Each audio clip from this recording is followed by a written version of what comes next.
kurang lebih 1400 tahun yang lalu.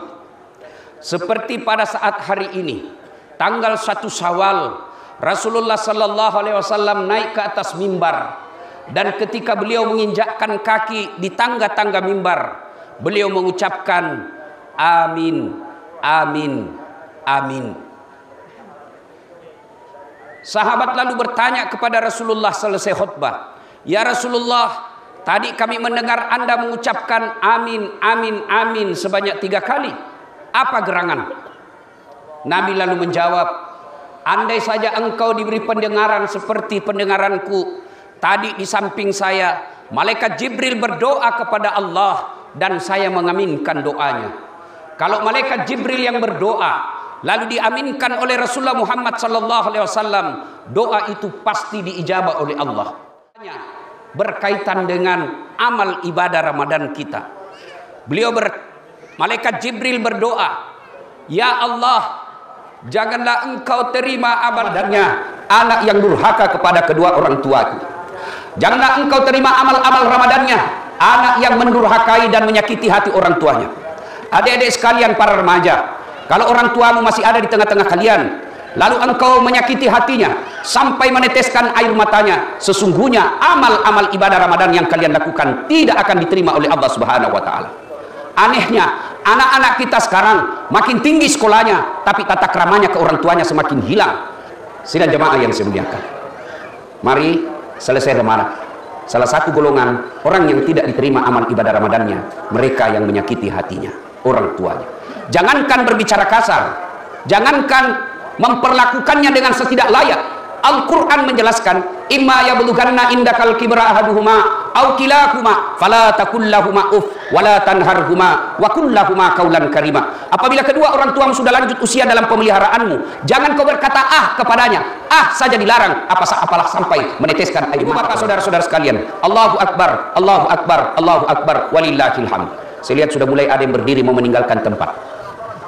Ini Bapak Ibu, Ramadan itu sebenarnya ujian. Andai saja kuliah, final test, ujian. Namanya ujian, ada yang lulus, ada yang tidak lulus. Dan hari Idul Fitri ini ijazah. Siapa yang pulang, itu ciri-ciri orang yang tidak lulus itu, Pak. Motongi dapat ijazah padahal tidak ada ijazahnya, dia cepat pulang. Nggak tunggu namanya disebut, tidak. Kita lihat siapa yang duluan berdiri, itulah orang yang tidak lulus dalam ujian Ramadan ini. Allahu Akbar, Allahu Akbar, Allahu Akbar, walillahil hamd. Lalu timbul pertanyaan, bagaimana cara agar kita bisa berbakti kepada kedua orang tua? Adik-adik sekalian yang sekolah, yang kuliah, yang masih remaja, kalau kau ingin berbakti kepada orang tuamu, belum bisa kau belikan mobil orang tuamu, belum bisa kau belikan sesuatu orang tuamu, cara berbuat baktinya, jangan kau sakiti hatinya. Jangan kau perdengarkan kata-kata yang tidak menyenangkan hati orang tuanya. Dan alhamdulillah, kalau kau pelajar, kau mahasiswa, persembahkan IP-mu, persembahkan raportmu kepada orang tuamu yang terbaik. Insya Allah, saudara-saudara sekalian, kalau bapak niatnya mempersembahkan kepada orang tua dengan sebaik-baiknya, Allah pasti mudahkan. Ada orang waktu sekolah dan kuliah, makan pun susah. Pulang kampung kadang-kala buka nasi, tidak ada isinya.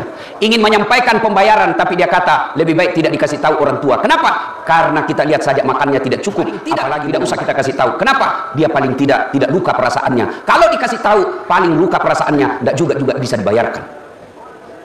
Alhamdulillah. Kalau niat terbaik, bisa mempersembahkan kepada orang tua. Dengan catatan, perbaiki niat. Selama niatmu mau memuliakan orang tuamu, pasti Allah mudahkan jalan hidupmu. Kecil buat Allah kasih kalian rumah, kecil buat Allah lunasi utangmu, kecil buat Allah panggil kau naik ke tanah suci. Allah cuma minta, cari ku ridaku, sapa kau pamaseku. Dan cara mencari pamasena pun Allah Ta'ala, ridallah fi ridal walidain, suktillah fi suktil walidain. Ridanya Allah tergantung ridanya kedua orang tua, murkanya Allah tergantung murkanya kedua orang tua. Bapak Ibu, lihat anak nanti kalau pulang lebaran ini, lihat apa orang tuanya pingin cari.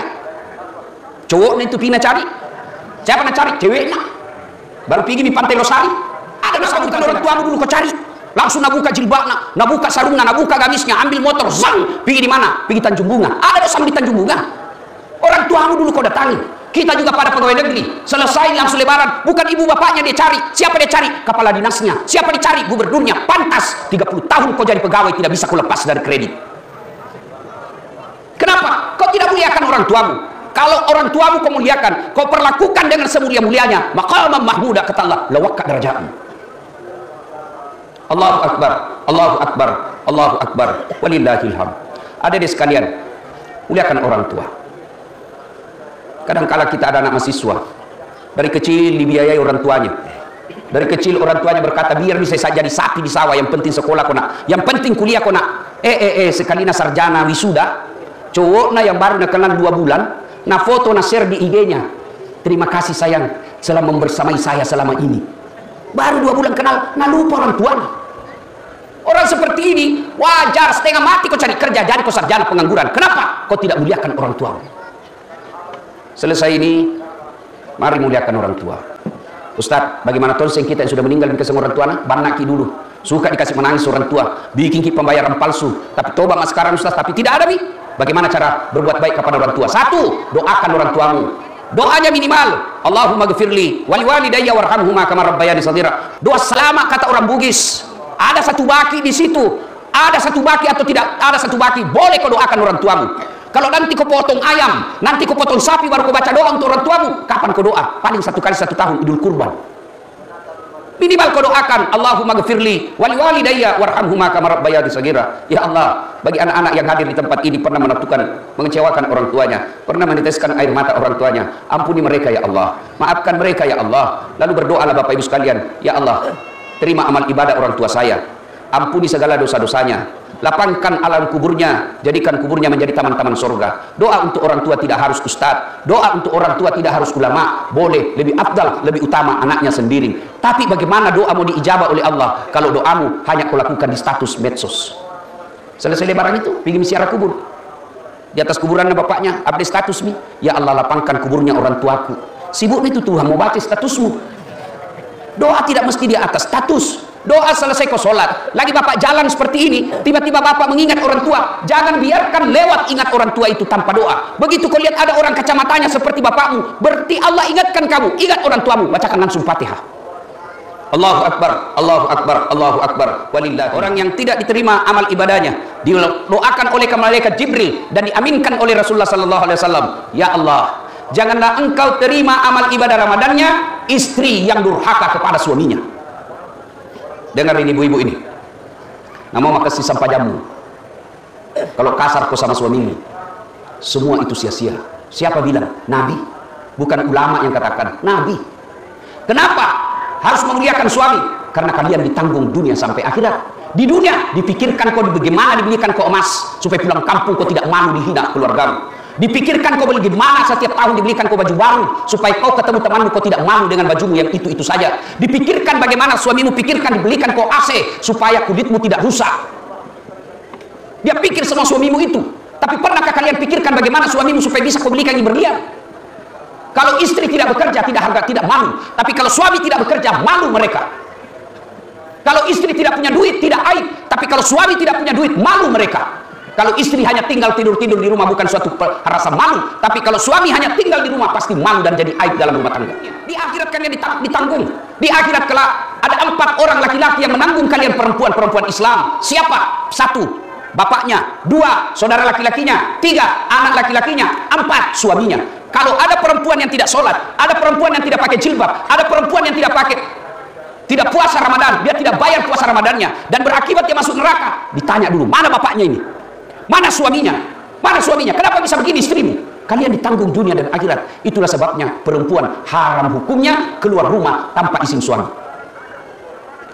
Pada zaman Nabi, ada orang datang mengadu kepada Nabi, ya Rasulullah, tetanggaku keterlaluan. Kenapa? Masa sakit mamanya, sakaratil maut, sampai dikuburkan 3 kali datang untuk pergi lihat besuk mamanya, dia tidak datang. Kata Nabi, tak lewat-lewat itu. Kenapa? Katanya dipesan sama suaminya. Dia datang, piko lihat mama sakit. Apa dia bilang? Minta maaf kak, kasihan. Suamiku pergi dan dia pesan tidak boleh keluar rumah tanpa izin suami. Saya mau sekali ke sana tapi belum pulang suamiku. Sakaratil maut, mamanya datang lagi tetangganya. Lo minta kasih indokmu melo ni mate. Piko lihat mamamu mau meninggal. Minta maaf belum pulang suamiku. Akhirnya dikuburkan. Datang lagi tetangganya. Terakhir ini pilih. Piko lihat mau dikubur. Apa kata anaknya? Minta maaf. Suamiku belum datang. Marah ini yang pengutus, yang pergi panggil, dia lapor sama Nabi. Ya Rasulullah, itu tetanggaku 3 kali saya datang. Apakah Nabi marah? Kata Nabi, kenapa? Dipesan tidak boleh keluar rumah sebelum datang. Apa Nabi marah mendengar ini? Nabi justru berkata, alhamdulillah diampuni ibu dosa-dosanya yang meninggal ibu ini karena punya anak istri yang taat sama suaminya. Kira-kira masih ada istri seperti ini, Pak? Masih ada kira-kira? Baru 5 menit pergi kantor, Pak, pergi mak Grab, mak Gojek, pergi mitawab di tetangga. Nah, kelilingi semua itu kompleks, pergi mak cerita salah, biar suaminya ada gosip juga. Jelek sekali tuh suamiku, dia pegang uang kasar, ngomong mak jaluk, bertengkar, hamil lagi. Banyak begitu dalam rumah tangga. Kasihan kita. Kalau orang kaya tidak bahagia rumah tangganya, selalu bertengkar, paling tidak baik mobilnya, paling tidak bagus rumahnya, paling tidak banyak tabungannya. Kalau kita sudah miskin, kontrak-kontrak, penghasilan tidak jelas, jelek suami, jelek istri, apa mau bahagia? Kapan bahagianya? Paling tidak kalau kita miskin, jangan suka bertengkar. Kita lihat mobil dan rumah orang kaya, kita bisa bilang, memang bagus rumahmu, tapi tidak pernah kau bahagia dengan istrimu. Saya jelek di rumahku, saya jelek di istriku, tapi bahagia kak lahir batin. Ibu-ibu, pulang ki nanti, cium tangannya suami tak. Jangan ki lepas sebelum dia maafkan ki. Maafkan kak Dain. Saya hilaf selama ini, lahir dan maaf, maafkan dengan sebaik-baiknya. Dan ibu juga kalau sudah dimaafkan, jangan diulang-ulang. Karena kalau diulang-ulang, patotwai namanya itu. Allahu Akbar, Allahu Akbar, Allahu Akbar, walillahil hamd. Yang ketiga, malaikat lagi berdoa, ya Allah, janganlah engkau terima amal ibadah Ramadannya muslim yang tidak memaafkan sesamanya muslim, ya Rosi salah-salahi. Orang yang bagus puasanya, tarawihnya bagus, tadarusnya hatam Quran, tapi di kompleks tidak ada yang senangi. Belakang rumahnya bertengkar gara-gara got, samping kanan rumahnya bertengkar gara-gara binatang ternaknya, samping kirinya bertengkar gara-gara tumbuhannya, depan rumahnya bertengkar gara-gara parkir. Orang seperti ini tidak ada yang suka di kompleknya. Kalian tidak mulia di sisi Allah. Siapa orang baik, siapa orang mulia di hadapan Allah? Kata Nabi, khairun nas anfa'uhum linnas, sebaik-baik manusia yang paling baik manfaatnya buat orang lain. Lagi duduk-duduk dengan sahabat di masjid, lalu berkata Nabi, sebentar lagi akan muncul penghuni surga. Seluruh sahabat melihat pintu. Yang dibayangkan siapa? Umar. Yang dibayangkan siapa? Abu Bakar. Siapa dibayangkan? Utsman. Siapa dibayangkan? Ali bin Abi Thalib. Ini sahabat utama, pasti Umar ini. Yang satu bilang pasti Abu Bakar. Yang satu bilang pasti Utsman. Yang satu bilang pasti Ali. Ternyata siapa yang datang? Orang tidak terkenal, orang Badui, dan tidak ada yang kenal. Naka lepek sandalnya. Naka sebegini sandal masuk. Orang semua heran. Apa ini hebatnya ini orang yang dijamin masuk surga? Hari kedua begitu. Hari ketiga pun demikian. Akhirnya Abdullah, kelebihannya ini orang. Saya mau tahu. Akhirnya dia ikuti. Setelah dia tahu rumahnya, datang kembali Abdullah, dia ketuk. Assalamualaikum warahmatullahi wabarakatuh ya sahibul bait. Waalaikumsalam warahmatullahi. Kenapa ki? Bisa saya bermalam di rumah tak? Lalu dia bilang silahkan, boleh ji, tapi rumahku kecil. Bermalamlah Abdullah. Malam hari, ini yang dijamin masuk surga. Abdullah bangun tahajud. Ini orang bangun masuk surga. Tidur-tidur ji. Besok pagi, Abdullah sholat duha. Nah lihat-lihat, duduk-duduk ji. Sore hari Abdullah tadarusan, dia lihat lagi. Duduk ji. Hari dua begitu, hari ketiga pun demikian. Akhirnya Abdullah berkata, saya lebih terus terang, bos, tapi tidak ada dalam kata bos dalam buku. Ini bahasa dasar. Saya lihat biasa-biasa zaman muka terus terang ini. Apa? Saya mau tahu apa amalmu. Kenapa kau dijamin masuk surga? Apa sih kebaikanmu? Nabi bilang ini orang, tidak ada, kau lihat itu. Kau tahajud, duduk-duduk ya. Kau salat duha, kau lihat kau tadarus. Nah kemantan ya. Kau lihat lebih banyak amalmu dari saya. Nabi bilang Abdullah, pulang mau balik deh. Pulang. Belum jauh dipanggil lagi. Abdullah ta'am. Lo sini dulu, sini kok. Apa? Ada aku lupa. Apa itu? Saya itu tiap malam, kebiasaanku, sebelum saya tidur, saya berdoa kepada Allah, ya Allah, ampunilah dosa orang-orang yang menyakitiku hari ini. Maafkanlah mereka orang-orang yang menyakitiku hari ini, karena aku telah memaafkan mereka sebelum aku tidur. Abdullah lalu berkata, iya mintu. Itu sebabnya. Tidak semua orang mampu memaafkan orang yang salah kepadanya. Inilah makna al-mukhlisin. Selesai lebaran jabat tangan. Cuma syaratnya kalau bapak jabat tangan sama tetangga, cuma tidak hanya mengatakan maaf lahir batin, dunia akhirat sengaja tidak disengaja undur jambut sampai ujung kaki. Tidak begitu caranya. Bagaimana caranya menurut syariat Nabi? Satu, jabat tangannya. Dua, pandang matanya. Jangan kau sambil bicara sambil menelpon. Ayo, maaf lahir batin. Tidak boleh begitu. Muliakan orang yang kau jabat tangannya. Pandang, senyum, tatap matanya. Lalu kalau berkaitan dengan manusia, syaratnya sebut judulnya dosa. Maafkan saya Pak. Kenapa? Dulu ada itu hilang dulu ban motor tak? Saya ambil gitu Pak, hilap Kak. Nah bilang tetangga, iya saya maafkan kita, tapi kasih kembali dulu itu ban motorku. Baru sah. Jadi bapak-bapak yang menyerobot tanahnya tetangga, kasih kembali itu pagar. Selama itu kau tidak kembalikan barangnya orang yang kau ambil, selama itu ampunan Allah tidak akan kau dapati. Termasuk bapak-bapak yang pernah menyakiti hati suaminya, istrinya, minta maaf ibu kalau pernah disakiti. Syaratnya sebut apa dosamu. Bapak-bapak sebut apa dosamu. Tapi kalau kau pikir lebih banyak berisikonya, diam-diam kau saja. Allahu Akbar, Allahu Akbar, Allahu Akbar, walillahil hamd. Wa'tasimu bihablillahi jami'an wa la tafarraqu. Berpegang teguhlah engkau kepada tali persaudaraan agama Allah dan janganlah engkau bercerai-berai. Akhirnya, saudara-saudaraku sidang jamaah Aidil Fitri, mereka yang durhaka kepada orang tuanya, yang durhaka kepada suaminya.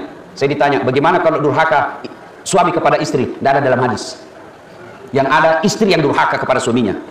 Dan yang ketiga, mereka yang memutuskan tali silaturahim sebelum ajal menjemput.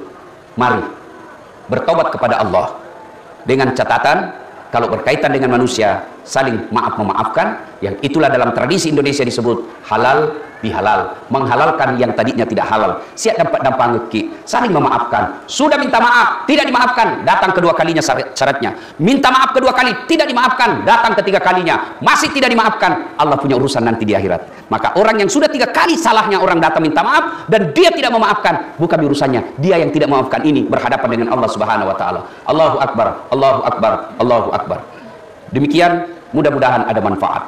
Sebelum kita akhiri, mari kita berdoa kepada Allah Subhanahu wa taala. Mari dengan keikhlasan kita masing-masing mengawali doa ini dengan mengirimkan suratul Fatihah. Kata Rasulullah Muhammad sallallahu alaihi wasallam, khasiat dan keutamaannya kita ikhlaskan untuk orang tua kita masing-masing, baik yang masih sehat walafiat, terutamanya yang sudah di alam kuburnya. Al-Fatihah.